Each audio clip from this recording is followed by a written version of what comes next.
Bien, je vous demande de bien vouloir rejoindre vos places. On va commencer la séance du conseil municipal.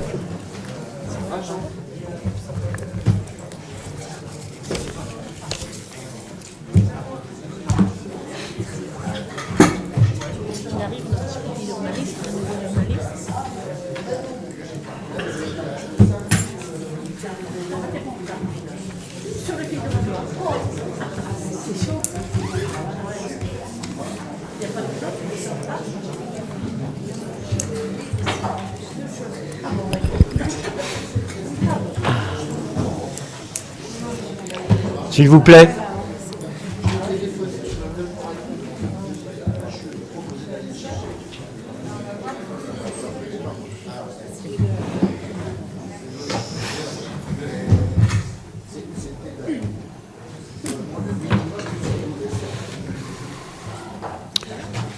Bien, je déclare ouverte cette séance.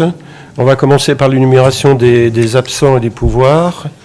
Donc, ce soir sont absents M. Michel, le pouvoir est à M. Joly, M. Salle, le pouvoir est à Mme Pétel, Mme Gaucher, le pouvoir est à Mme Chevalier, M. Gauthier, le pouvoir est à M. Lecam, et Mme Le Russard, le pouvoir est à Mme Loton, qui n'est pas là.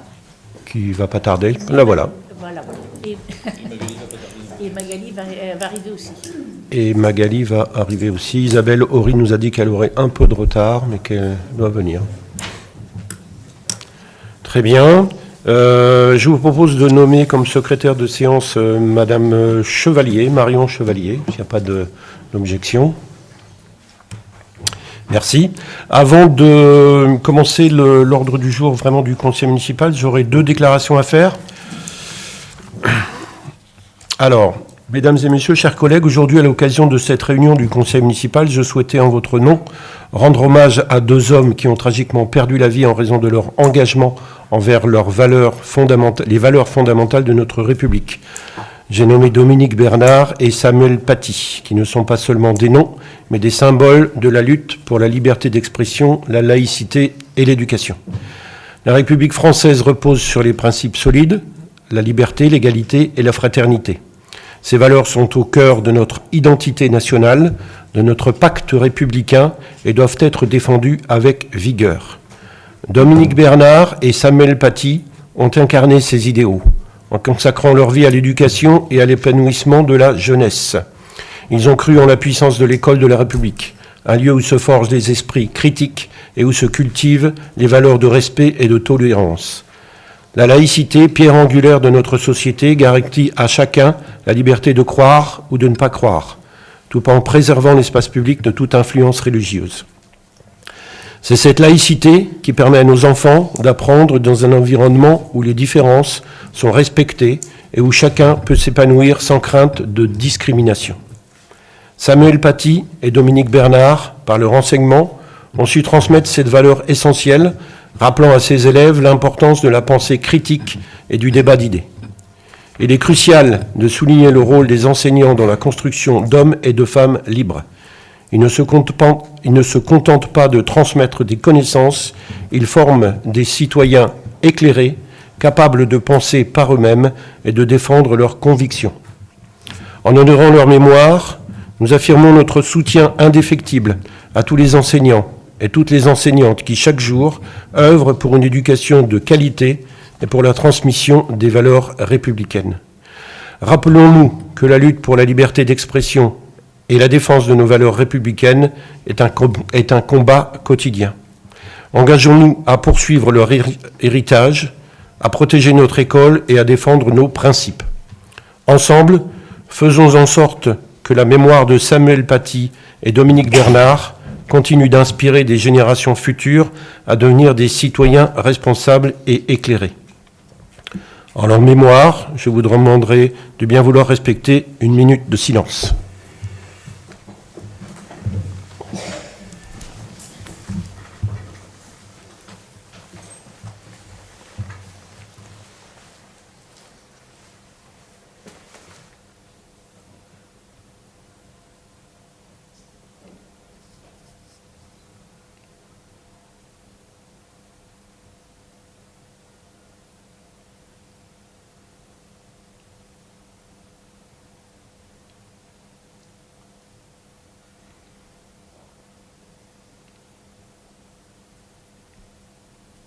Je vous remercie.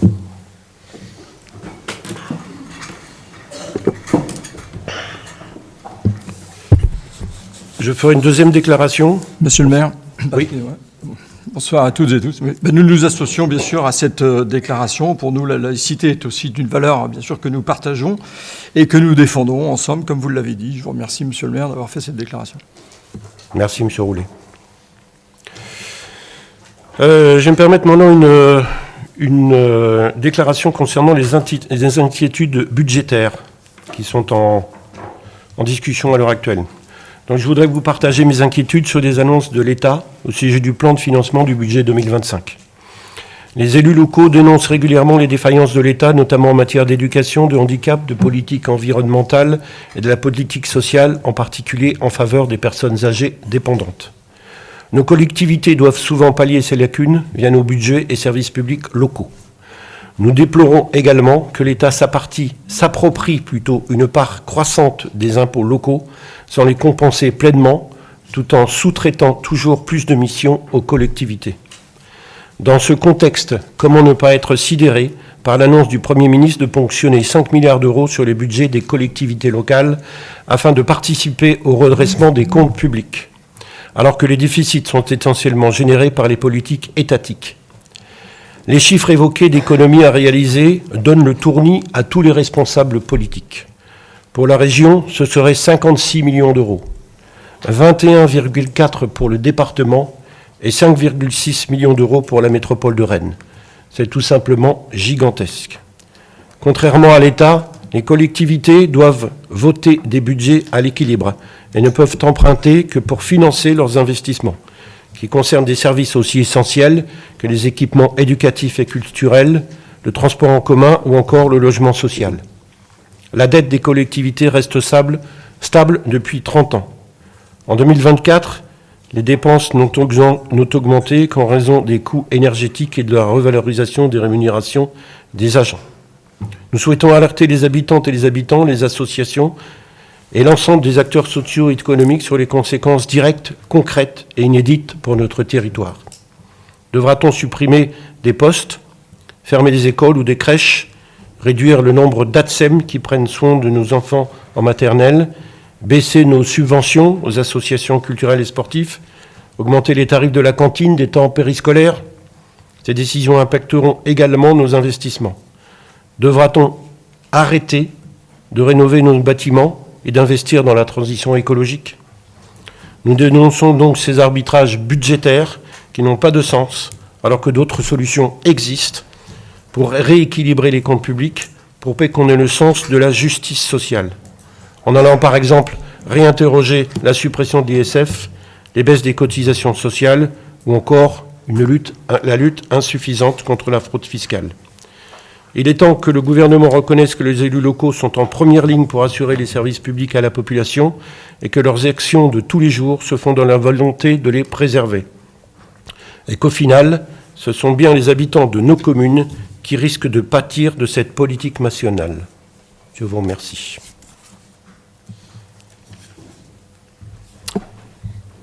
Bien. Monsieur le maire, oui, si je peux me permettre également, suite à l'annonce récente de ce projet de loi de finances des collectivités, il est, comme vous l'avez dit, impératif de prendre conscience des défis financiers auxquels nous sommes confrontés. Le gouvernement a exprimé sa volonté de réduire les dépenses publiques et les collectivités locales, y compris nos communes, sont appelées à contribuer à cet effort national. Nous comprenons que cette décision peut susciter des inquiétudes et nous les partageons, mais il est crucial de voir cette situation comme aussi une opportunité de repenser et d'optimiser nos dépenses. Notre objectif est de maintenir la qualité des services tout en adoptant une gestion plus rigoureuse et responsable de nos ressources. Nous devons identifier les domaines où des économies peuvent être réalisées. C'est bien là que nous vous attendons, monsieur le maire, sans compromettre les services essentiels. Mais il faudra bien sûr s'interroger sur les services nécessaires attendus dans cette période restrictive. Cela inclut une réévaluation sans doute de nos activités et puis de nos politiques. Chaque euro économisé est un euro qui peut être réinvesti dans des initiatives bénéfiques pour notre communauté. Effectivement, au-delà de s'inquiéter, il faut aussi porter des mesures et des efforts au niveau de notre collectivité. Merci. Je vais répondre quand même directement. Je ne sais pas trop où on pourra faire des économies encore à l'heure actuelle. Ça va être compliqué. Hein. Et on est dans un budget très très tendu. Et donc, par contre, on va vous exposer tout à l'heure, effectivement, des domaines dans lesquels on a fait des économies déjà. Alors, les membres du conseil municipal ont été destinataires du procès-verbal de la séance du lundi 23 septembre, qui accompagnait donc la convocation. Est-ce que vous avez des remarques sur ce procès-verbal? Pas de remarques?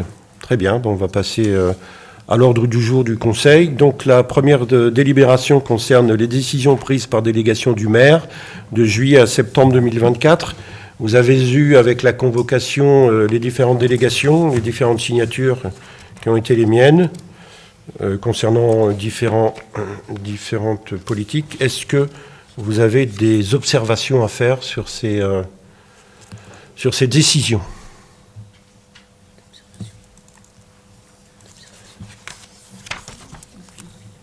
Pas d'observation? Très bien. Du coup, on passe... Est-ce qu'on doit voter? Je ne sais pas. Non? Pardon? On prend acte, oui, c'est ça, oui. On prend acte. Très bien, donc nous prenons acte. Décision numéro 2, les finances, communication sur les rapports des actions entreprises à la suite des observations de la Chambre régionale des comptes sur la SPL à territoire public. Monsieur Joly. Merci.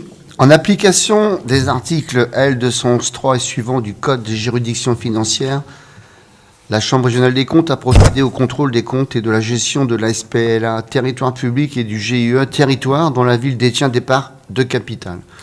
Lors de sa séance du 17 mai 2023, la Chambre a arrêté ses observations sur leur forme définitive, intégrant les réponses de la société, et les a adressées à la ville de Bru suite au conseil d'administration du 11 septembre 2023, qui en a pris acte par délibération en novembre 2023.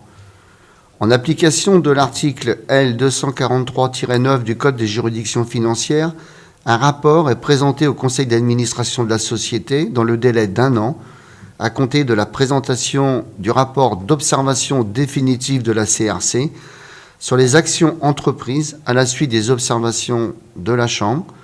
Les assemblées délibérantes des collectivités détenant une participation dans le capital social doivent prendre acte du rapport sur les actions que la société a entreprises suite aux observations de la CRC. Je vous demanderai de bien vouloir prendre acte du rapport sur les actions entreprises à la suite de ces observations définitives, annexées à la présente délibération. Donc ça a été présenté il y a 1 an en commission de finances, je l'ai représenté à la dernière commission de finances. Donc il n'y a pas grand-chose dans ces observations de la Chambre régionale des comptes. Elles portaient sur les délégations de signature, quelques fonctionnements peut-être à améliorer, mais c'était plus des conseils que des observations purement juridiques. Donc je n'ai pas d'observation et d'éléments particuliers à vous donner. Je vous remercie. Merci, Monsieur Joly. Est-ce qu'il y a des réflexions? Monsieur Roulet? Oui, merci Monsieur le maire. C'est juste une réflexion, il n'y a pas de commentaire à faire effectivement, parce qu'il y a un plan d'action, il est acté, il est engagé. Simplement, si c'était possible d'avoir le rapport définitif, si vous l'avez, le rapport définitif, mais ou nous le transmettre ultérieurement, ou nous laisser à disposition. Ouais, voilà. Avoir sur Internet, CRC, D'accord. Voilà, parce que tous les rapports sont sur la toile. Merci. Ok, très bien. S'il n'y a pas d'autres déclarations, donc nous prenons acte de ce rapport. Délibération numéro 3, la finance, là ça concerne la demande de subvention de l'ADEME pour le 4e groupe scolaire. Monsieur Leroy. Oui, bonsoir à tous. Donc, comme vous le savez, la commission d'appel d'offres s'est réunie en septembre dernier. On en a parlé aussi au conseil municipal du 23 septembre. Donc, qui est pour valider les candidatures et attribuer les lots. Donc, les 22 lots qui ont été proposés. Donc, tous les 22 attribués. Et aujourd'hui, en fait, on parle plus particulièrement du lot 19, chauffage, ventilation et plomberie, pour lequel on peut demander une subvention au titre fonds chaleur porté par l'ADEME. Donc sur la partie chauffage exclusivement. Donc il serait demandé 23 520 €.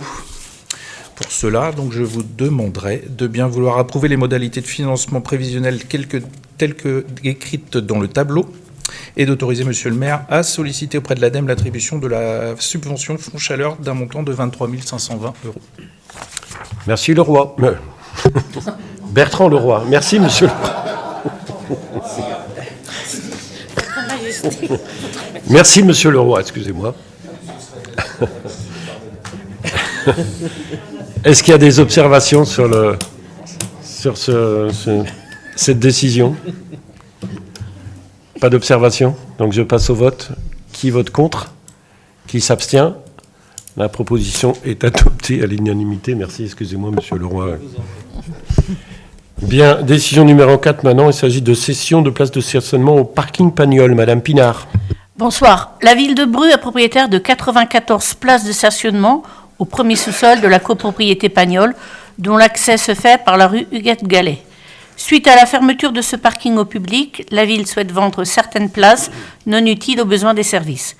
Une communication par voie d'affiche a été faite aux propriétaires et riverains, à la suite de laquelle la SCI LUMACAP s'est positionnée pour l'acquisition de 4 places de stationnement correspondant au lot 105 à 108. Le prix de cession de chaque place est fixé à 14 000 €, conformément à l'avis du pôle d'évaluation domaniale, prix non soumis à TVA. La cession de 4 places s'élèvera à 56 000 € hors frais. Les frais relatifs à la copropriété seront prélevés sur le prix de vente, le cas échéant, régularisation des charges et frais liés à l'établissement de l'état daté. Un acte notarié actera cette cession. L'ensemble des frais inhérents à cette cession sera pris en charge par l'acquéreur. Le transfert de propriété aura lieu une fois le prix payé et l'acte signé. Je vous demanderai de bien vouloir approuver la cession de 4 places de stationnement au prix et conditions fixées, d'autoriser Maître Janico Champagna, notaire désigné, de procéder à l'instruction de ce dossier, d'autoriser Monsieur le maire ou un adjoint à signer tout document nécessaire à l'exécution de la présente délibération. Merci. Est-ce qu'il y a des questions par rapport à cette délibération? Des observations? Pas de questions. Je passe au vote. Qui vote contre? Qui s'abstient? La proposition est adoptée à l'unanimité. Merci. Encore un nouveau dossier de place de stationnement. Madame Pinard. Donc les 2 délibérations à suivre, hein, c'est la suite, c'est toujours des places qui ont été vendues. Donc je vais peut-être vous faire grâce de tout vous lire, je vais simplement vous lire à chaque fois à qui elles ont été attribuées. Donc une communication par voie d'affiche a été faite aux propriétaires et riverains, à la suite de laquelle la SCI Tobag s'est positionnée pour l'acquisition de 2 places de stationnement correspondant au lot 111 et 112. Donc le prix est toujours de 14 000 €. Donc la cession s'élèvera à 28 000 € hors frais. Je vous demanderai de bien vouloir approuver la cession de 2 places de stationnement au prix et conditions fixées, d'autoriser Maître Janico Champagna, notaire désigné, de procéder à l'instruction de ce dossier, d'autoriser Monsieur le maire ou un adjoint à signer tout document nécessaire à l'exécution de la présente délibération. Merci. Est-ce qu'il y a des questions? Des observations? Pas de questions. Je passe au vote. Qui vote contre? Qui s'abstient? La proposition est adoptée à l'unanimité. Merci. Et pour finir, positionné pour l'acquisition d'une place de stationnement correspondant au lot 113. Le prix de cession de chaque place donc, est toujours à 14 000 €. Donc, je vous demanderai de bien vouloir approuver la cession d'une place de stationnement au prix et conditions fixées, d'autoriser Maître Janico Champagna, notaire désigné, de procéder à l'instruction de ce dossier, d'autoriser Monsieur le maire ou un adjoint à signer tout document nécessaire à l'exécution de la présente délibération. Merci. Est-ce qu'il y a des questions, des observations sur cette vente? Pas de questions. Je passe au vote. Qui vote contre? Qui s'abstient? La proposition est adoptée à l'unanimité. Je vous en remercie. Maintenant, nous avons un avis à donner au sujet de l'aménagement de la zone à faible émission. Madame Pierre. Merci, bonsoir à toutes et tous. La loi Climat et Résilience du 22 août 2021 impose à Rennes Métropole de mettre en place dans le cadre de son plan climat-air-énergie une zone de faible émission mobilité, ZFE-M, afin de lutter contre les émissions de dioxyde d'azote. Les restrictions de circulation s'appliqueront sur les axes routiers situés situé à l'intérieur du périmètre délimité par la rocade rennaise N136, avec le boulevard des Alliés comme limite à l'est. Les restrictions de circulation ne s'appliqueront pas sur la rocade N136 afin de garantir un itinéraire de contournement assurant la continuité des flux de transit. Afin que tous les véhicules puissent accéder au parking relais situé dans le périmètre de la ZFE-M, des voies permettant d'y accéder seront exclues du périmètre et notamment sur le secteur sud-Rennes. La section entre la D177 et la rue Alec-Plumien sur le boulevard Jean-Mermoz afin d'accéder au parking relais Saint-Jacques-Guettet, la rue Alec-Plumien sur le boulevard Jean-Mermoz afin d'accéder au parking relais Saint-Jacques-Guettet, la section entre la N136 et l'accès au parking relais Henri-Fréville afin d'accéder à ce parking, la section entre la N137 et l'avenue Henri-Fréville, toujours pour accéder au parking relais.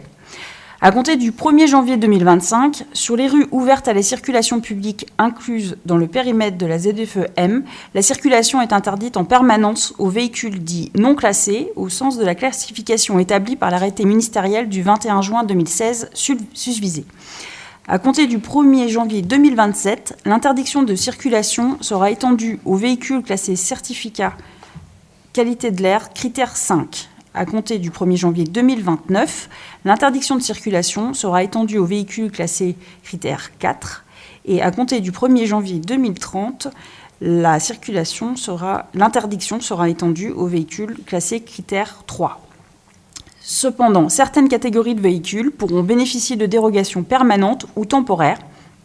Par exemple, pour des raisons sociales, économiques ou techniques, tout véhicule peut être éligible au pass ZFE 24 heures, demandé 52 fois par an au maximum pour un même véhicule. Les mesures citées ne s'appliquent pas pendant une durée de 3 ans suivant la date d'entrée en vigueur de l'arrêté de Rennes Métropole aux véhicules remplissant les conditions précitées dans le projet d'arrêté annexé à la présente délibération. Une procédure de consultation du public est organisée en application du L123-19-1 du Code de l'environnement du 17 septembre au 11 octobre, donc était organisée. En application du L 2013-4-1 du Code général des collectivités territoriales, la métropole souhaite connaître l'avis des conseillers municipaux des communes de son territoire quant à la création de cette ZFE, préalablement à son instauration. L'objectif de cette mesure étant d'améliorer durablement la qualité de l'air sur le territoire et de contribuer à la baisse des émissions de gaz à effet de serre du transport routier, la ville de Bru souhaite émettre un avis favorable à son application. Je vous demanderai de bien vouloir émettre un avis favorable sur ce projet de zone à faible émission sur les territoires de Rennes Métropole. On rappelle que les questions de qualité de l'air tuent prématurément environ 47 000 personnes chaque année en France. Voilà, merci. Merci Madame Pierre. Est-ce qu'il y a des questions, des observations sur cette délibération? Monsieur Roulet. Merci Monsieur le maire. Effectivement, la législation impose la mise en place d'une zone à faible émission et dans ce cadre, Rennes Métropole a conduit des travaux qui aboutissent, de notre point de vue, à une mesure équilibrée qui ne pénalisera pas les habitants hors ville-centre, donc les Brusois. De nombreuses dérogations et exceptions concernent les automobilistes qui viennent occasionnellement dans Rennes en voiture, les artisans qui disposeront d'un peu plus longtemps pour investir dans des véhicules utilitaires décarbonés, enfin, pour celles et ceux qui doivent passer la rocade pour se rendre dans les parcs relais du métro. Des mesures d'accompagnement existent et doivent être mobilisées pour notamment faciliter l'électrification du parc automobile, avec des mesures d'accompagnement, permettre aussi au plus grand nombre d'y accéder, développer l'autopartage notamment, mais développer aussi le réseau de transport en commun, qui est une alternative, et principalement le réseau ferroviaire existant, qui doit être renforcé puisqu'il est tout à la fois économe en énergie consommée et qui n'est que faiblement émetteur de gaz à effet de serre. Donc, sur cette proposition de ZFE, nous émettrons un avis favorable tel qu'elle est proposée. Merci. Merci. Est-ce qu'il y a d'autres observations, d'autres réflexions? Non. Ah, Monsieur Boutin? Je ferai juste remarquer que par rapport effectivement aux nécessités de développer le transport ferroviaire, cet avis et ces nécessités de ZFE nous semble un petit peu plombé par les projets de restriction des finances publiques, notamment au niveau de la région. Comment la région va faire si on doit chercher des économies, soi-disant, pour le bien public, et si ça signifie restriction des capacités d'investissement dans le ferroviaire. Par rapport à votre intervention de début de mandat, moi je vois là une petite contradiction, c'est-à-dire que on ne peut pas à la fois dire il faut effectivement que l'État économise, tous azimuts, et puis en même temps reconnaître qu'il y a absolument une nécessité pour des causes de santé publique de développer les transports publics. Je ne dis pas qu'il y a... J'y suis allé un peu fort quand je dis qu'il y a une contradiction, mais je dis au moins il y a une question qui se pose, quoi. Il y a une question de cohérence sur les objectifs d'environnement et les objectifs d'investissement public. Merci, Monsieur Boutin. Une réponse, Monsieur Roulet? Oui, une réponse, parce que je crois que l'investissement dont on parle, c'est aussi un investissement pour l'écologie, c'est un investissement pour la planète, c'est un investissement pour les habitants, c'est de l'investissement social, Monsieur Boutin. Donc c'est pas tout à fait de la même nature. Et je crois que l'État a annoncé aussi une enveloppe à laquelle il serait bon que Rennes Métropole sollicite. Voilà, c'est aussi une interrogation. Il y a des métropoles qui ont très vite réagi sur la proposition de l'État de mettre en place un réseau express métropolitain. Et j'ai pas entendu dire que Rennes Métropole s'était précipité. Or là, il y a de l'argent, c'est de l'argent de l'État, soit, il faut l'économiser, mais lorsque c'est utile, on l'investit utilement. Il y a un retour, je crois, pour l'ensemble des habitants, donc il faut y aller. Merci. D'autres réflexions? Alors, Monsieur Lafont. Non, mais... Ouais. J'entends tout à fait vos réflexions, mais pour travailler tous les jours au sein de l'administration française, il y aurait peut-être à certains décideurs politiques de remettre en cohérence leur politique générale sur toute l'administration française. Madame Chevalier. Ouais, sur le réseau express métropolitain, là, le REM en tout cas, je sais, moi, qu'il y a des choses qui se passent, il y a des discussions qui sont en cours, il y a de l'énergie qui est dépensée, on peut pas juste dire qu'ils ne se sont pas précipités. Non, moi je pense que c'est une discussion qui est de longue haleine, que les discussions avec la SNCF ne sont pas faciles, qu'il y a de multiples, notamment, questions à lever, qu'on a aussi en fait la situation de la gare de Rennes qui est complexe, qui est à saturation. Ça ne va pas se faire comme ça. Donc effectivement, ça peut nous sembler long, parce que c'est effectivement long à l'échelle d'une vie, mais il y a des choses qui se passent. Et de la même façon, si on veut aller là-dessus, il me semble, moi, que le gouvernement fait de drôles de choix, à savoir qu'il continue de faire des choix en lien, notamment, on va se dire, sur les déplacements. La ligne Lyon-Turin, il me semble, continue d'être budgétisée et projetée dans le temps. Elle coûte des milliards d'euros et pourrait être une source d'économie non négligeable, parce qu'il me semble qu'on est entre 10 et 30 milliards d'euros. Donc tout simplement, ce projet-là, s'il était résilié, enfin, si on l'abandonnait, on pourrait très bien venir renforcer d'autres choses sur le territoire national, et notamment un autre projet qu'on pourrait aussi abandonner, celui de créer de nouvelles autoroutes, et par là même supprimer des zones agricoles. Monsieur le maire. Je Kermarek avait demandé la parole avant. Je vous la donnerai après, monsieur Saunier. J'allais dire à peu près la même chose que Marion, c'est-à-dire qu'il ne faut pas dire que la métropole ne s'est pas positionnée sur cette affaire. Elle l'a fait, et effectivement, les discussions durent. Mais depuis le temps qu'on en parle du réseau du RER métropolitain, c'eût été assez, je dirais pas presque bizarre que la métropole ne se positionne à point. Bravo. Monsieur Saunier. Je pense qu'il va falloir qu'on s'habitue à des postures peut-être politiques. Visiblement, on profite de toutes les opportunités pour avoir un débat sur un autre sujet. Moi, je regarde cette délibération, elle nous amène quand même à prendre des points d'attention sur lesquels j'aurais aimé que les uns ou les autres réagissent, Monsieur Boutin, Madame Chevalier. Je vois, il y a potentiellement une mesure qui peut potentiellement avoir un impact économique et social sur les personnes, les entreprises, et donc il faut qu'on les prenne en compte avec, notamment pour les ménages à faible revenu et les petites entreprises. J'aurais bien aimé vous entendre là-dessus, on n'a rien entendu.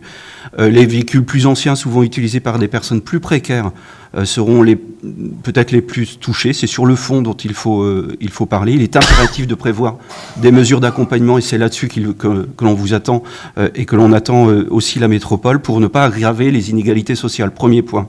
L'accessibilité mobilité, bien que des dérogations sont prévues dans ce dispositif, il faut qu'on veille à garantir toute l'accessibilité à toutes les personnes au sein de la métropole, et puis qu'on développe des parkings relais pour utiliser les transports en commun.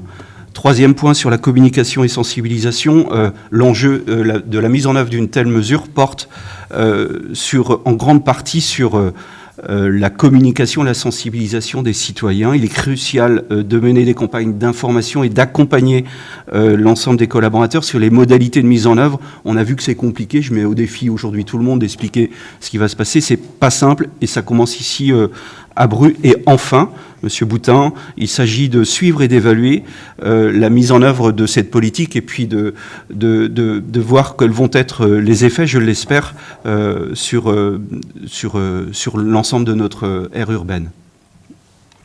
Merci. Madame Chevalier ?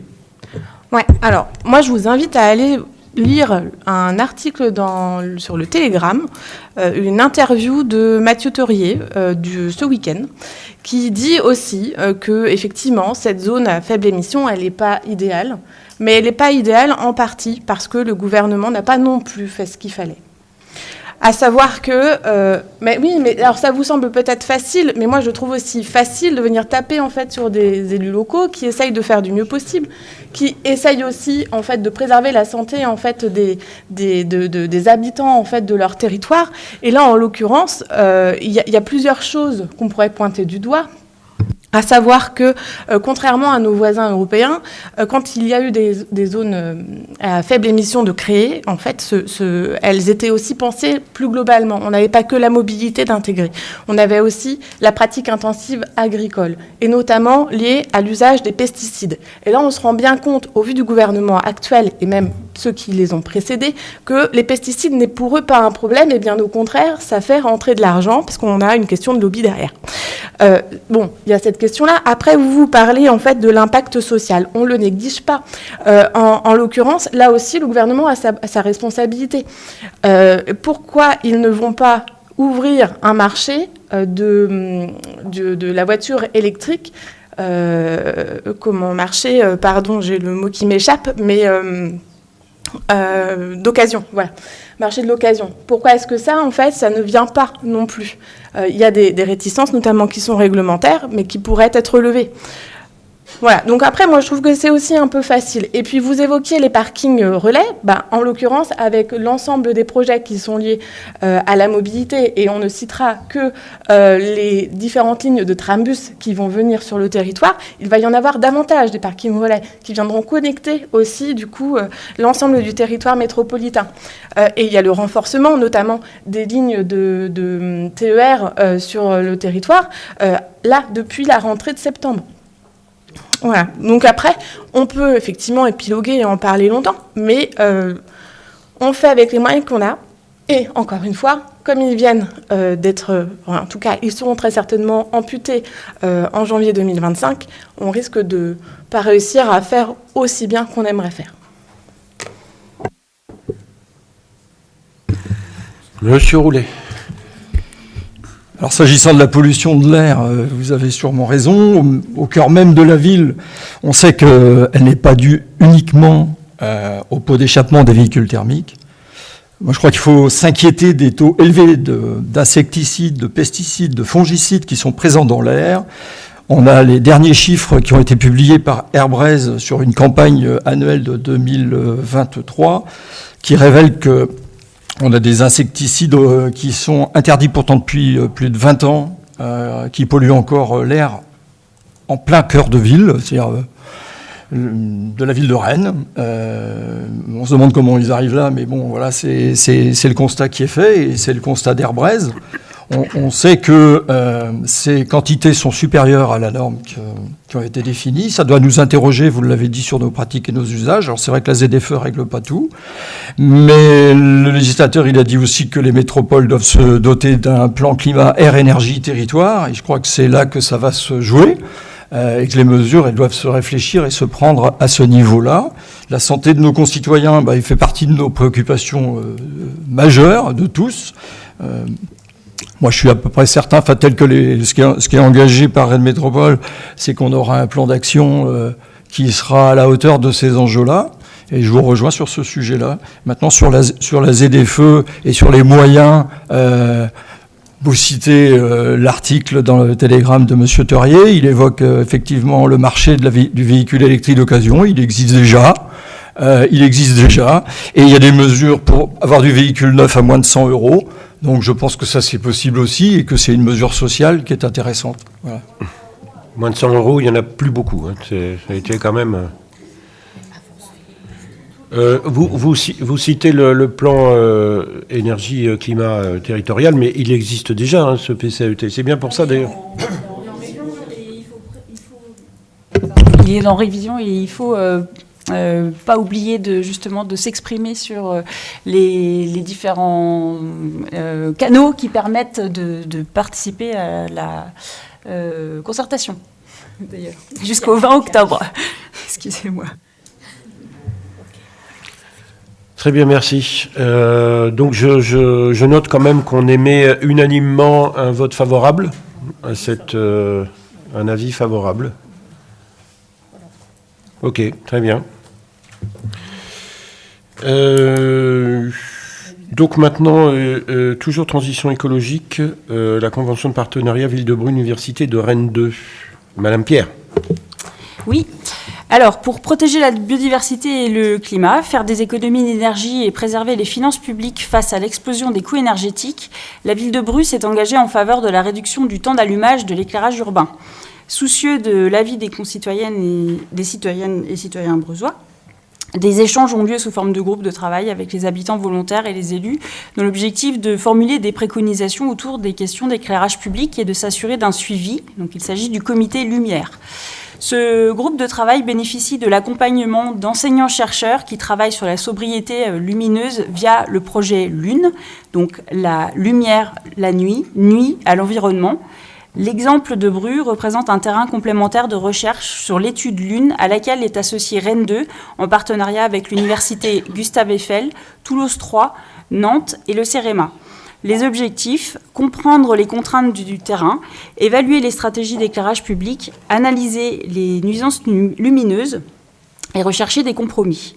Une convention de partenariat est proposée afin d'encadrer le projet, permettre le bon échange d'informations et établir les mesures de protection de données dans le cadre des actions à venir, notamment au travers d'un questionnaire d'enquête, justement, qui sera soumis aux habitants. Et donc, c'est dans ce contexte que je vous demanderai de bien vouloir autoriser Monsieur le maire ou un adjoint à signer la convention de partenariat annexée à la présente délibération et tous les documents nécessaires. Et j'aimerais apporter quelques précisions sur la question justement de l'éclairage public, avec quelques diapositives de présentation pour vous faire un petit bilan de la modification de l'éclairage qui est en vigueur depuis le 1er mars de l'année dernière. Donc, pour vous dire que l'éclairage public dans les consommations énergétiques de Bru, ça représente 12%. Et si on regarde les diapos suivantes, on va avoir les différentes catégories. Donc, en termes de consommation, l'éclairage public, donc c'est à peu près 12 à 13%. En 2022, c'était 19%. En termes de dépenses, ça représente 16%. Et ça représente un peu plus de 190 000 euros par an, contre 245 000 euros en 2022 et 26% des dépenses. En termes de CO2, ça représente 42 tonnes, soit 4% de la production de CO2 liée à l'énergie sur la commune, contre 82 tonnes en 2022. Et à l'époque, c'était 7%. Et là, vous avez dans la diapo suivante l'évolution du prix des énergies pour qu'on se rende bien compte de ce que ça représente depuis quelques années. Et en fait, vous avez les deux courbes bleues qui sont les plus hautes, qui sont les courbes de l'électricité. Donc la plus haute, c'est celle de l'électricité qui est payée par la ville de Bru. Et celle qui est juste en dessous, c'est le prix de l'électricité qui est payé par Rennes Métropole, puisque c'est Rennes Métropole qui paye les consommations en termes d'éclairage public. Et donc, vous voyez l'explosion des coûts des différentes énergies, et en particulier celle de l'électricité. Donc on est passé de 158 € le mégawattheure en 2020 à 289 €. Donc c'est une augmentation qui est quand même considérable, plus 244% depuis 2010 en termes de coûts, simplement sur l'électricité de l'éclairage public. Voilà, et donc le bilan... Donc ça, c'est ce que je vous disais sur les gaz à effet de serre, donc 42 tonnes et 4%. Et bien là, vous avez le bilan 2023 de la consommation d'énergie. Et donc, on a une baisse de consommation de 49%, pour une baisse des dépenses de 23%, donc ce qui représente un peu plus de 55 000 €. Et cette trajectoire, en fait, s'inscrit dans les actions plus globales d'économie d'énergie qui sont entreprises par la ville de Bru, donc qui donnent des résultats qui sont extrêmement intéressants. Et donc, on peut voir juste en dessous. Donc ça prend en compte l'intégralité des consommations énergétiques de la ville, y compris donc l'éclairage public. Et en fait, pour l'année 2023, par rapport à 2022, on a moins 23% de consommation globale, moins 22% de gaz à effet de serre, et on a malgré tout plus 28% de dépenses, pardon, merci. Et donc les différentes actions que nous avons pu mettre en œuvre, ça représente des dépenses évitées de quasiment 400 000 € rien que pour l'année 2023. Donc ça, c'est un exemple d'optimisation des dépenses et d'argent public utilisé justement pour optimiser, pour rénover, pour mettre en œuvre des solutions économes et sobres. Voilà, c'était l'occasion de vous présenter ces chiffres. Merci Madame Pierre. Donc voilà une illustration de ce qu'on peut faire dans une équipe responsable. Ah oui. De faire attention aux dépenses publiques et de faire en sorte que les coûts énergétiques soient moins importants, parce qu'une baisse de 400 000 €, c'est quand même pas rien. Donc voilà. Et je voulais pour juste répondre à la question de Monsieur Saunier tout à l'heure. Voilà, et je voulais juste vous montrer la dernière, c'est justement où nous en sommes par rapport aux objectifs du PCAET. Donc celui qui est toujours en vigueur. Donc l'objectif en 2010-2030, c'était de faire moins 31% de consommation d'énergie. Donc nous sommes à moins 46. Sur le CO2, il fallait faire moins 50, nous sommes à moins 46. Et sur les énergies renouvelables, nous ne sommes qu'à 2,7% sur les 25% d'objectifs, mais nous avons de nombreux projets qui sont dans les cartons et qui sont prêts à en sortir. Donc ce chiffre devrait évoluer très rapidement. Merci Madame Pierre. Ouais, petit peu. Monsieur Roulet. Merci Monsieur le maire. Merci Madame Pierre. Moi je vais regretter que la commission transition écologique ne se soit pas tenue, alors qu'initialement c'était prévu. Un brillant exposé que nous n'avons pas eu, des documents que je souhaiterais voir annexés au procès-verbal, ou qu'on nous les communique. Voilà. Ce sera fait. Monsieur Saunier. De mon côté, je voudrais compléter aussi les propos qu'on découvre en séance. Et effectivement, la transition écologique, c'est bien une priorité. Dans ce cadre, on a décidé de réduire l'éclairage public dans notre ville. Alors, cette mesure, au-delà de la réduction des dépenses publiques que vous avez soulignées et de la démission des émissions de CO2, vise à répondre à nos enjeux environnementaux et économiques. Cependant, nous sommes conscients que cette décision, et j'espère que vous l'êtes également, peut provoquer des inquiétudes parmi la population. La réduction de l'éclairage public peut engendrer des craintes légitimes qu'il faut entendre concernant la sécurité des biens et des personnes, les risques et les sentiments d'insécurité. Et ça, il ne faut pas l'oublier, et vous l'avez complètement oublié dans votre discours. Nous tenons à nous assurer que vous prenez bien en compte ces éléments-là et qu'au-delà d'apporter des éléments chiffrés sur des réductions, c'est de regarder aussi l'autre côté, mais qu'est-ce qu'on investit ? Qu'est-ce qu'on investit en termes de renforcement de la surveillance et de la vidéoprotection ? Sur le sujet, on ne vous entend jamais. Qu'est-ce que vous mettez en place en termes d'éclairage intelligent ? Et puis, qu'est-ce que vous mettez également en place en termes de communication et sensibilisation des habitants sur le sujet? Donc, il y a certaines incohérences, en tous les cas, qui m'interpellent. On croit fermement à la vertu de la démarche engagée, mais cependant, vous ne pouvez ignorer dans cette période actuelle les éléments qui nous remontent de la part des habitants qui manifestent pour certains l'insécurité et en tous les cas des craintes sur leur personne ou leurs biens. Merci. Oui, alors on est tout à fait attentif au retour de la population et c'est bien pour ça qu'on propose un questionnaire parce qu'on a ce groupe d'habitants qui nous accompagne depuis déjà 1 an et demi et qui permet justement d'essayer d'objectiver aussi ces craintes.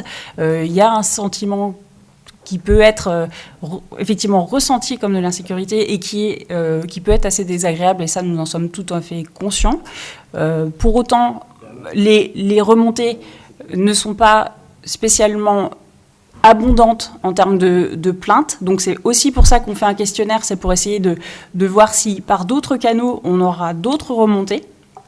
Par ailleurs, il n'y a aucune corrélation entre les baisses d'éclairage public et les questions de délinquance ou de faits constatés, et que ça soit à Bru ou ailleurs, en France d'ailleurs.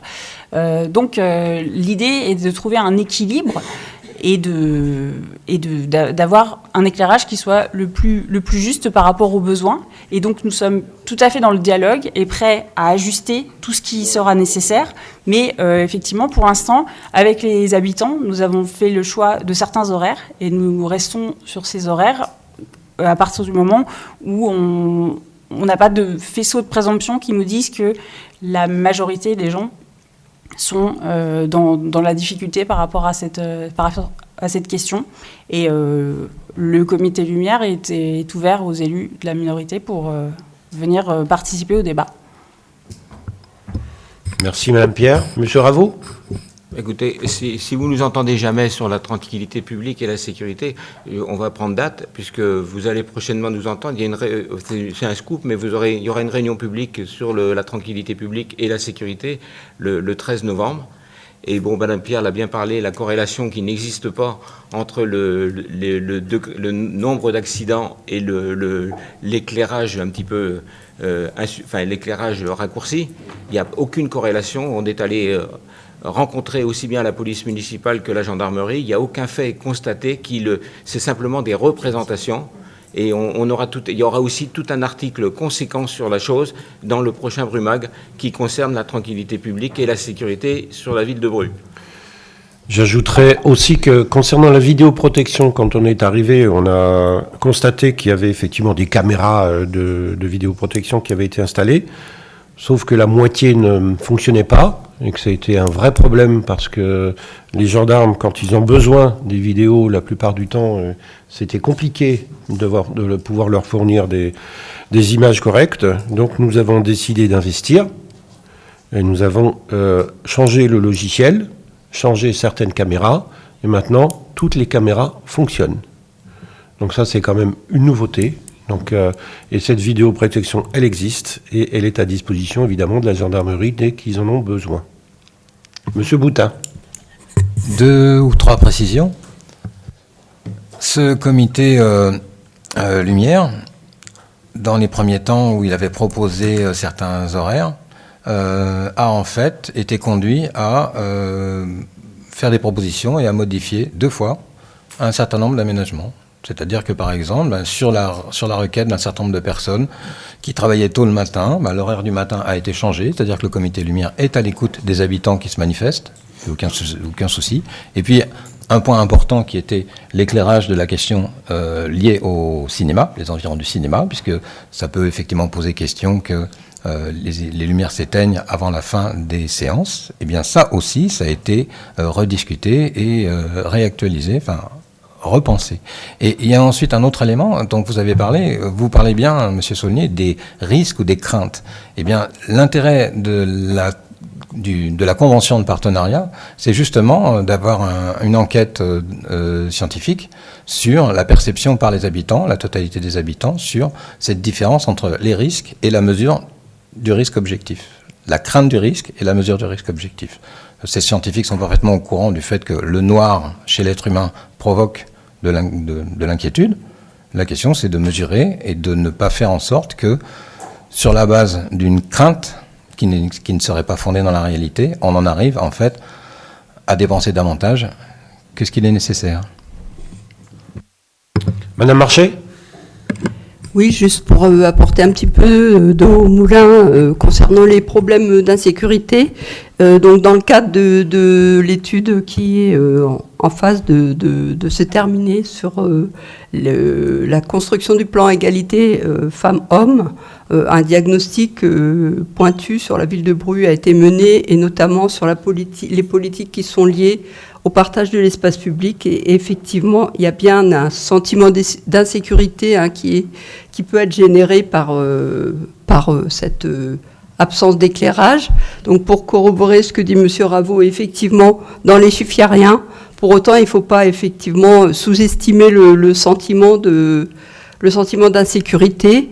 Et dans le cadre de ce plan d'action, on va travailler sur probablement en organisant une marche exploratoire avec des femmes pour essayer d'identifier justement les points d'insécurité, pas simplement l'éclairage, qui font que les femmes sont moins présentes sur l'espace public. Merci. S'il n'y a pas d'autres déclarations, M. Lafond. Par rapport justement à la convention qui est en cours là, de vote, il a bien été dit par les scientifiques que plus l'échantillon des gens qui répondront au questionnaire, qui n'est pas très long, ça prend un petit quart d'heure, qui sera présenté sur le site de la ville et d'autres moyens, ce serait bien qu'il y ait le plus possible de personnes, au moins 10% de la population, qui y répondent pour justement élaborer une réponse plus globale par rapport aux sentiments et à la vue de comment est géré l'éclairage public. Merci, M. Lafond. D'autres observations, M. Roulet. Merci. Il n'y a peut-être pas besoin de tout le temps d'études. Il suffisait d'être samedi soir au Vaud-Gaillard. Vous aviez 200 personnes, beaucoup de têtes grises, des gens qui avaient envie de sortir de chez eux, des Brusois, mais qui ont des difficultés à se déplacer, et surtout dans le noir. Et je pense que moi, j'ai entendu beaucoup de ces personnes se plaindre. Voilà, j'ai pas besoin. Ils vont pas aller se plaindre à la mairie. Mais c'est vrai que c'était compliqué. Il faisait noir, évidemment, il était 23 heures. Il pleut, il y a des feuilles, ça glisse. Alors voilà, on a une population, et on le sait, qui va encore évoluer en nombre. On va avoir de plus en plus de seniors. Et ces seniors, ils ont le droit aussi d'avoir accès aux loisirs. Et la salle du Vaud-Gaillard, elle est pas très bien éclairée. Et en même temps, la maison des Assauts, l'allée verte, là, elle était éclairée. Donc les gens comprennent pas. Ils vont pas forcément venir faire une réclamation à la mairie à chaque fois. Et ils peuvent se tordre la cheville. C'est pas forcément une agression. Le sentiment d'insécurité, c'est aussi leur intégrité physique, le risque d'une chute. Voilà, c'est ça qu'ils craignent. Simplement. Ça se comprend. Monsieur Raveau ? Si ça a été réglé à la Maison des associations, c'est bien sur nos interventions et je suis bien placé pour en parler. Je crois qu'effectivement, vous soulevez le problème du Vaud-Gaillard. Eh bien, c'est pas si compliqué que cela et j'ai entendu aussi mon voisin m'en parler. On va faire remonter la chose et c'est pas si compliqué à régler. On va pouvoir le faire. Mais il y a sûrement des solutions sur un éclairage avec comme on l'a fait pour la sortie de la Maison des associations. En tout cas, ce sont des choses à regarder. C'est sûrement envisageable. C'est Ce sont des choses à regarder. C'est surtout que nous sommes preneurs de toutes ces informations par rapport à ça, parce que on est vraiment à l'écoute et prêt à faire des modifications, que ça soit d'horaire ou de zonage, ou quelle qu'elle soit, pour que ça puisse correspondre aux besoins. Donc on est vraiment à l'écoute. Merci. Est-ce qu'il y a d'autres interventions ou est-ce qu'on peut passer au vote ? Moi, j'ai juste, mais rapidement... Monsieur Joly. Simplement dire... Ce sera la dernière intervention. Ouais, au niveau technique, le réseau d'éclairage public, il est quand même pas très brillant. Excusez-moi. Et donc, c'est très difficile d'avoir des actions ponctuelles sur des secteurs ponctuels. Je ne sais plus combien il y a de transfos dans la ville et il faut aller les changer à la main. Donc, c'est des heures et des heures ça veut dire c'est tout ou rien. Et comme vous disiez, c'est un peu assez difficile à gérer, quoi. Oui, techniquement, c'est pas quelque chose de simple. Madame Pierre. Pardon. Et effectivement, la métropole a prévu un budget qui va permettre de moderniser la commande à distance des éclairages. Et effectivement, c'est très attendu, mais ça va encore prendre quelques années, malheureusement. Donc, et c'est bien la métropole qui est en charge du matériel qui est mis à disposition sur la voirie brusoise. Donc, effectivement, on peut faire des partenariats pour quelques expérimentations, mais c'est pas nous qui sommes les donneurs d'ordre par rapport à la technologie principale qui est utilisée. Et par contre, il y a dans les mois à venir, il y aura plus d'1 million d'euros qui va être mis en investissement pour rénover l'éclairage public dans un certain nombre de quartiers où l'éclairage est effectivement vieillissant. C'est vrai que dans un monde idéal, on pourrait penser que l'éclairage public se met en route automatiquement à partir du moment où vous passez devant un lampadaire. Mais ça, c'est vraiment un peu utopiste à l'heure actuelle parce que ça coûte extrêmement cher à mettre en place. Mais après tout, il faut être utopiste et puis croire qu'un jour, ça pourra arriver. Bien, je vais passer au vote maintenant. Est-ce qu'il y a des personnes qui votent contre ? Des personnes qui s'abstiennent ? Donc la proposition est adoptée à l'unanimité. Je vous remercie. On va passer à la culture maintenant. Il s'agit du coût horaire intermittent du spectacle et régisseur général, Madame Durand. Oui, bonsoir. Alors, dans le cadre de sa programmation, le Théâtre du Grand Logis fait appel à des techniciens du spectacle intermittents. Ce personnel vient compléter l'équipe technique permanente en fonction des besoins et des demandes liées aux fiches techniques des spectacles ou pallier à l'absence d'un permanent. Il se trouve actuellement qu'il manque un régisseur lumière au Grand Logis. La ville rémunère les techniciens du spectacle intermittent polyvalent sur la base d'un coût horaire qui avait été fixé à 16,50 € lors d'une délibération du 3 avril 2023.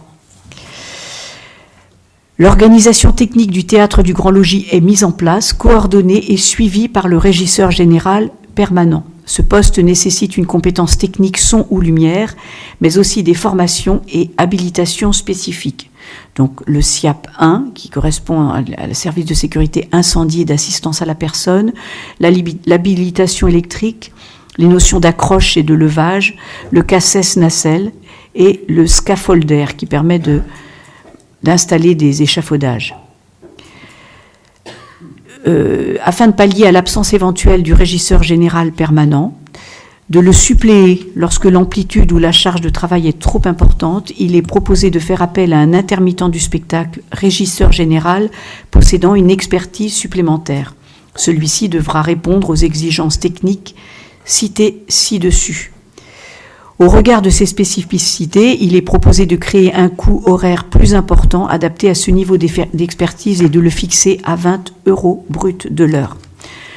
Je rappelle que en fait, l'enveloppe de ce budget intermittent du Grand Logis est compensée par le budget, par le poste donc, du régisseur lumière qui n'est pas rémunéré actuellement. Donc voilà, je vous demanderai de bien vouloir valider ce nouveau coût horaire à appliquer pour l'intermittent du spectacle, régisseur général par la ville de Bru.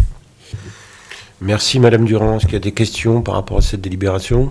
Pas de questions. Je passe au vote. Qui vote contre? Qui s'abstient? La proposition est adoptée à l'unanimité. Je vous en remercie. Madame Durand, toujours. Là, il s'agit de la résidence d'une compagnie de théâtre.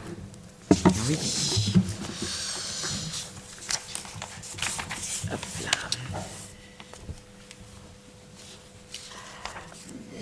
Alors, avant de présenter la résidence mission, je voulais juste exprimer quelque chose. Le Théâtre du Grand Logis soutient et accompagne des artistes et des compagnies tout au long du processus de création. C'est ce qu'on appelle des résidences. Donc, il met à disposition l'espace, en sachant que les compagnies arrivent en installation autonome et il n'y a pas d'autres défraiements qui leur est autorisé. Donc cette mission d'accompagnement à la production de spectacles permet de faire découvrir des artistes et permet également aussi de bénéficier de tarifs négociés, dits préachat. Donc il y a une politique culturelle qui soutient ces résidences d'artistes. Et donc, nous, dans ce cadre, le Grand Logis est rentré dans un dispositif de résidence mission. Dans le but de permettre à tous les Brétiliens d'accéder à l'art et à la culture, le département d'Ille-et-Vilaine soutient les projets de résidence de création, de diffusion et d'action culturelle proposés par des compagnies et des artistes professionnels. Dans le cadre de ces résidences, il y a toujours de la création, de la diffusion, mais aussi il y a toujours de l'action culturelle qui est proposée vers un certain nombre de publics. Porté conjointement par des acteurs du territoire, donc une résidence mission est un projet mené à des fins d'éducation artistique et culturelle, ce qu'on appelle l'EAC, à destination d'un public précis. Un soutien financier versé par le conseil départemental à une compagnie ou des artistes qui développent un projet incluant une part de création, un programme de diffusion et des actions culturelles en direction de nouveaux publics. Ce projet doit s'ancrer sur un territoire pour une période supérieure à 3 mois et présenter un intérêt départemental. Donc ce projet doit répondre à un certain nombre de critères, donc implication financière de la collectivité de référence, donc ce qui est le cas, commune ou intercommunalité, on est de l'ordre de 50%, rayonnement du projet au-delà des frontières communales, place faite à la jeune création et aux écritures contemporaines, ce qui est le cas puisqu'on est aussi dans l'action culturelle, participation du projet à la diversité culturelle sur un territoire, expérimentation de nouvelles relations entre l'art et la population, notion d'installation dans la durée et la permanence des artistes sur le territoire, prise en compte des publics les plus éloignés, action concertée avec le département en matière de communication. Donc le projet de résidence mission qui, en l'occurrence, va être présenté au département, va être réalisé avec la compagnie Le Théâtre de Papier. 4 communes s'allient ensemble pour réaliser cette résidence. Donc les villes de Laillé, Pompéan, Chartres de Bretagne et Bru, donc les 4 communes voisines, avec cette compagnie Théâtre de Papier pour 2025 et 2026. Les résidences de mission sont toujours sur 2 ans. Cette compagnie propose des créations jeunes et tout public à partir de contes classiques. Elle s'était présentée l'année dernière lors du week-end buissonnier au Parc de l'An 2000. Voilà, la place et le rôle du public sont souvent au centre de ces interrogations. Basée à Laillé, cette compagnie a tissé depuis plusieurs années un lien avec le territoire. Ces spectacles, les habits neufs sont passés au Grand Logis, Sans queue ni tête, qui ont été accueillis au Grand Logis à Bru et à Laillé dans le cadre de la saison culturelle. Et ils sont en train de créer un nouveau spectacle, Pinocchio, conte ludique qui peut être présenté sur des cours de récréation, soutenu en coproduction par le Centre culturel Pôle Sud de Chartres de Bretagne et qui sera diffusé dans les 4 communes partenaires en 2025 ou 2026. Cet intérêt commun pour le travail de la compagnie, l'adéquation de ce travail avec les objectifs fixés par le département dans le cadre du dispositif, ainsi que la volonté des 4 communes de coopérer ensemble autour de projets artistiques sur le territoire, ont poussé ces dernières à travailler conjointement sur un projet de résidence-mission. Cette résidence-mission inclurait une part de création, donc accueil en résidence au pôle Sud et au Théâtre du Grand Logis pour la création du spectacle Pinocchio, avec une coproduction par le Centre culturel Pôle Sud. Un programme de diffusion, le spectacle Pinocchio serait diffusé sur les 4 communes, ainsi que des actions culturelles en direction de différents publics. C'est en cours de construction, mais a priori, les publics ciblés seraient des élèves de classe de CM1, des résidents de l'EHPAD et des personnes de l'atelier couture de l'Escale.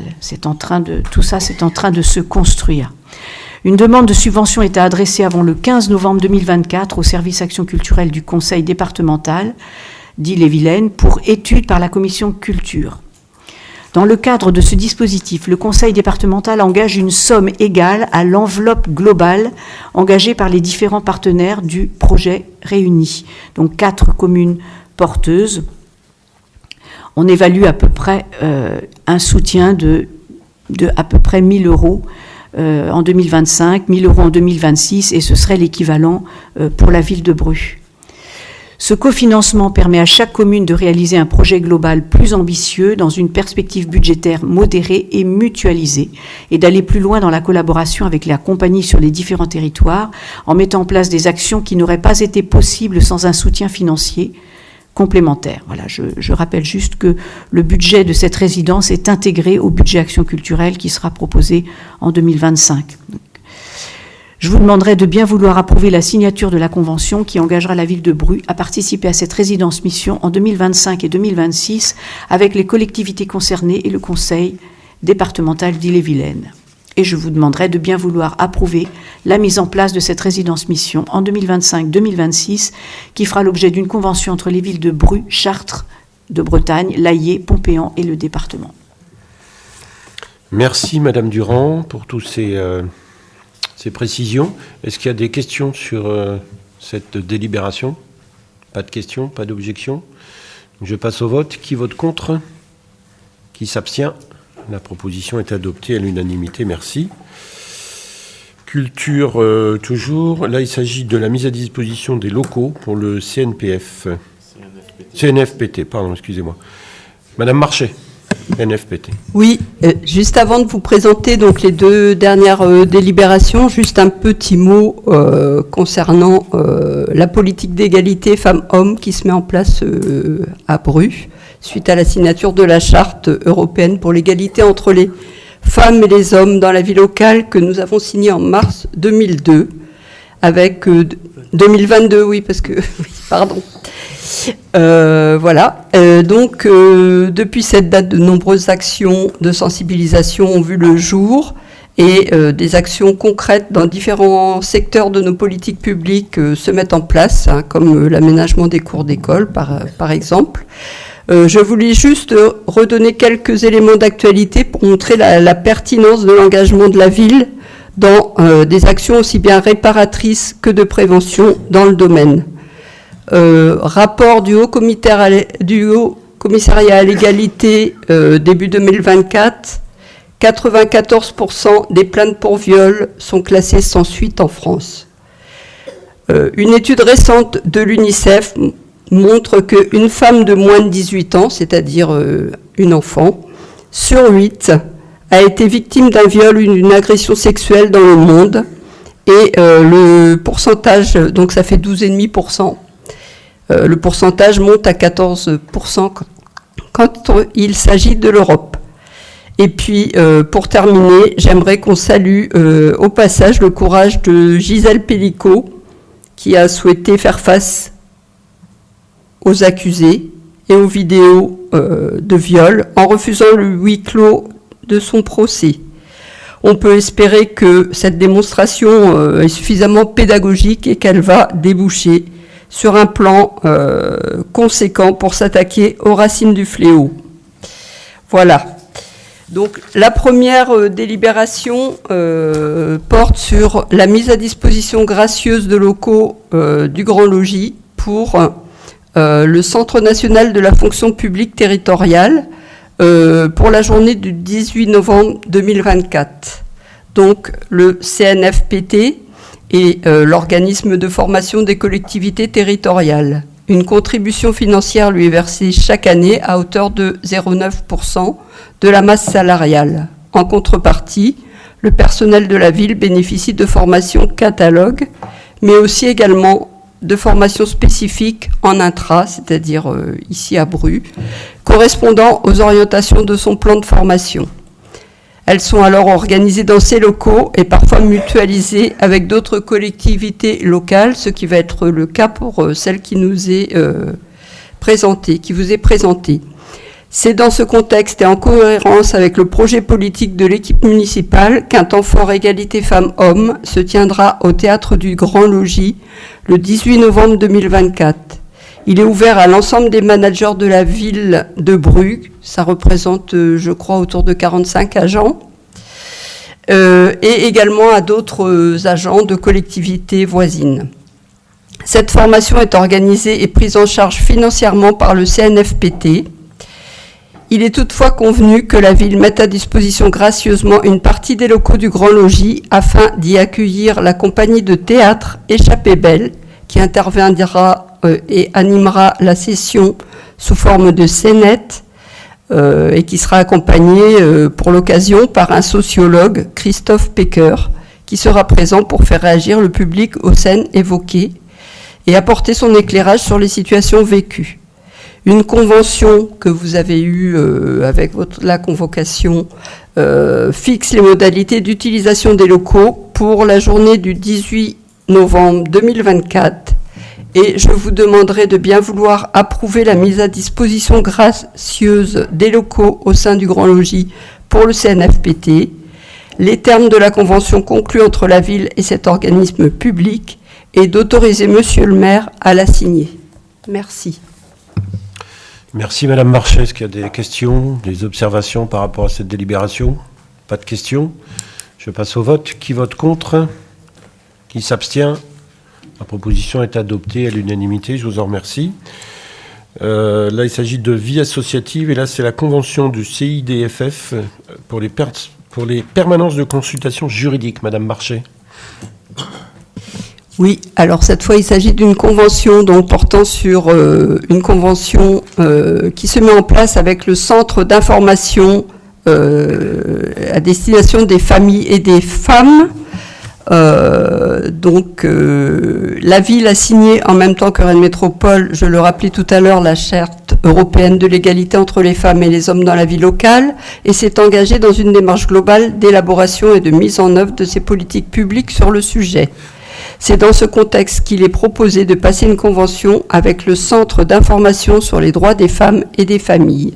Conformément à ses missions, le CIDFF d'Ille-et-Vilaine a pour vocation d'accueillir, d'écouter et d'informer les femmes et toute personne en général dans les domaines juridiques, social et professionnels. En l'occurrence, il s'agit là de mettre en place des formations sur le volet des permanences sur le volet juridique. Donc permanence d'accès au droit en direction des publics en difficulté. Le dispositif proposé vise à organiser 10 permanences annuelles dont la prise en charge financière est assurée par la ville et Rennes Métropole pour moitié chacune, à partir du 17 octobre 2024 et jusqu'au 30 juin 2025. Ces permanences se tiendront à l'Escale les derniers mardis du mois de 13h30 à 16h30. Pour financer ces permanences, il convient donc de verser une subvention de 3 000 € au CIDFF qui correspondent au coût de ces 5 permanences. Je vous demanderai de bien vouloir accorder cette subvention au profit du CIDFF et d'autoriser Monsieur le maire à signer tous les documents nécessaires. Merci Madame Marchais. Est-ce qu'il y a des questions par rapport à cette délibération? Pas de questions, donc je passe au vote. Qui vote contre? Qui s'abstient? La proposition est adoptée à l'unanimité. Je vous en remercie. Nous sommes arrivés au terme de notre séance du conseil municipal. Je vous remercie. Je vous souhaite une bonne soirée.